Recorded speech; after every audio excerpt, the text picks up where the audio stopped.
Cold steel, flat. The man's dagger disposes of his target in an instant. There is not even the opportunity for last words.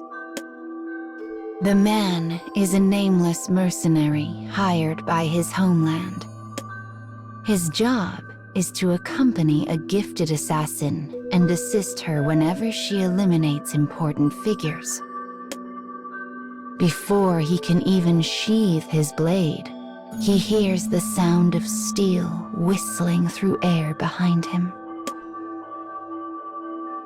Another target falls, never to rise again. A beautiful assassin stands over the body. Her eyes are the cold ice of riverbed obsidian. She is the assassin he is tasked with assisting. The pair has accomplished much in the short time they have been together. "You're quick," says the woman, as she wipes a bit of blood from her blade. It is a rare moment, for she is not the type to offer praise. Clearly, she was impressed with his blade work. The man is proud to rub shoulders with the woman and finds himself growing more infatuated with her by the day. No, not infatuation. Love. But for this woman, who was born to an assassin family, love is an unfamiliar concept. One day, she will be placed in an arranged marriage in order to continue her bloodline. Her family would never recognize a union between her and a nameless mercenary such as himself. And even if they did, the woman does not seem remotely interested in romance. Yet that is why. That is precisely why.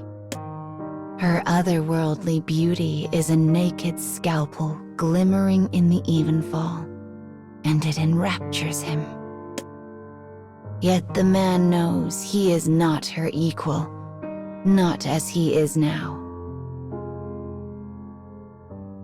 So he bottles his emotions deep in his heart, completes his mission, and sets out on his own.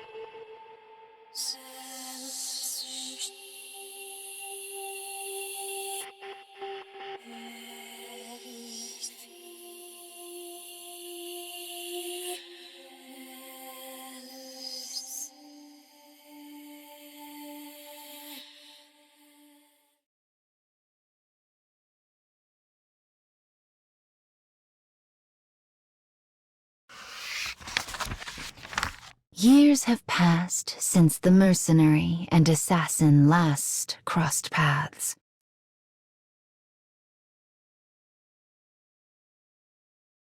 The man abandoned her suddenly, his torrent of emotions left unsaid and unmentioned.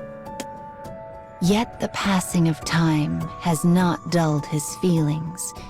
Indeed, they have only grown more acute with each rising of the sun.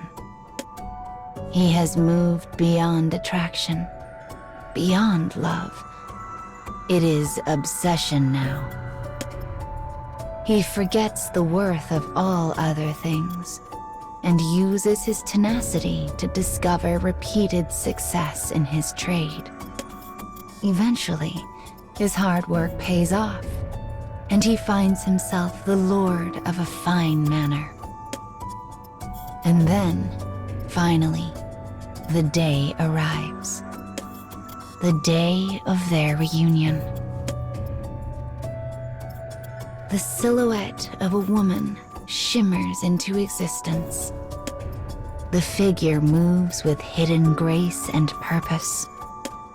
Her appearance has been disguised with false hair, heavy makeup, and a cloak.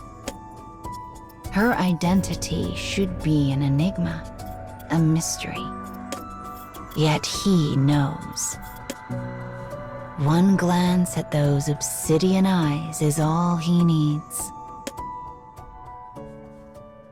She passes him without a word or look. Her presence is 1,000 icicles on his skin. He can sense her skill, feel it. She is something beyond all measure. It takes all of the man's considerable will not to collapse in the presence of her aura. The air quivers as they pass. He reaches for the dagger in his pocket, but the woman slips past before he can act. He turns to watch her go, squirming with bubbles of delight.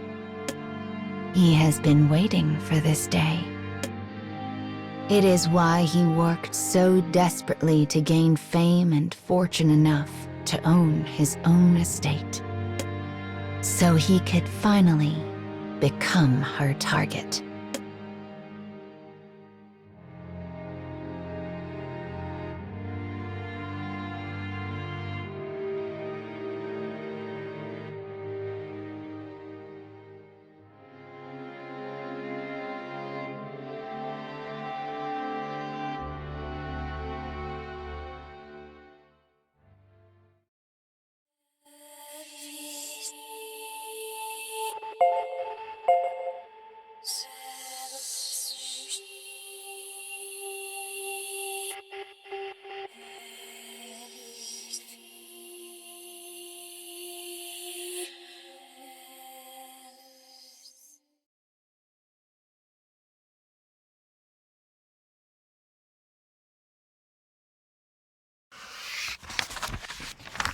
Night falls on the day of the mercenary's reunion with the assassin. He waits for her in a bamboo grove lit by the haze of the moon. The dense thicket should prove an advantage against the woman's long robes. He has also surrounded himself with traps learned during his long years of mercenary work. Of course, she sees through all of this. Yet despite her awareness of the situation, she slips through his traps and stands boldly before him. She is bewitching, moonlit rapture. His breath catches in his throat as he grasps his dagger. Somehow, impossibly, her allure has only grown stronger over the years. The man suddenly understands that she can never be his. No, impossible. Such a thing would only serve to sully her beauty, as one might dull a blade while fighting a sandstorm. He has but one desire left. Though the woman has come for his life, he now intends to claim hers. Despite the thick foliage around her, the woman moves like liquid smoke through an infinitesimal ocean. She is a wraith, a willow, a fiendish dread that slips and flickers like a goddess dancing on an ocean of endless ice. I am going to kill her. He burns this image into his memory, then quietly seals it away. And in doing so, in looking off to limitless futures, he knows that if this country ever meets its end, she will never again look upon another man. His dagger flashes, her katana gleams. A second strike, a third. The man's arm is grazed, but he deftly turns the attack aside and leans his whole being into his counter. Ripples from the honeyed act echo in his heart. For in the whole of paradise, this is the greatest pleasure he has ever known.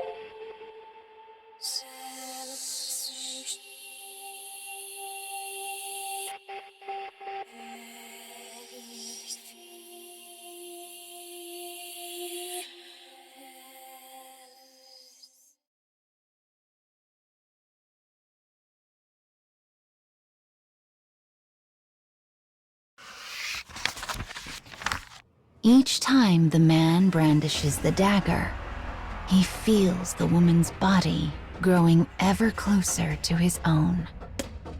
Crimson seeps from her wounds to lie gleaming in the light of the moon.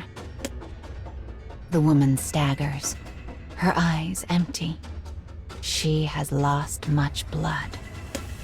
This is the peak of my pleasure.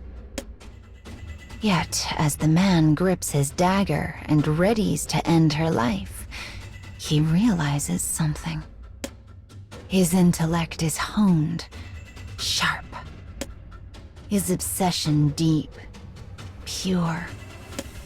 These things have driven him to the brink of madness.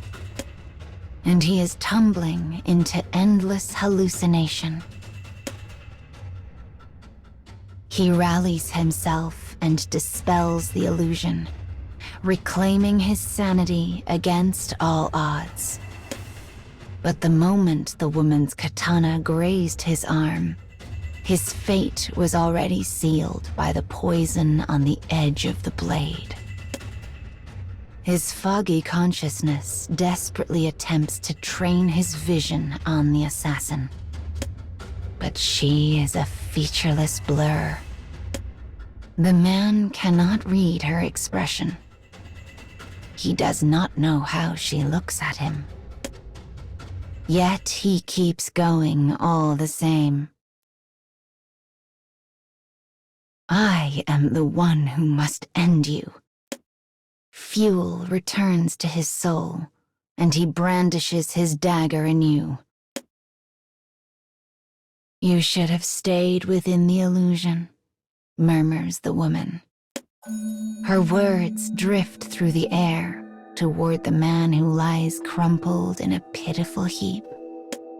After so many years, his blade work had grown even more precise. And because she knew this, she did not wish to kill him. Instead, she wished only to render the powerful man powerless. Yet his intellect combined with her immaturity and ended up removing his future. I will remember your skill, she whispers. With a sad sigh, she takes her leave of the bamboo grove. The man's corpse gazes forlornly at the clouds that drift endlessly across the sky. And for reasons known to none, the smile on his face is brighter than the moon.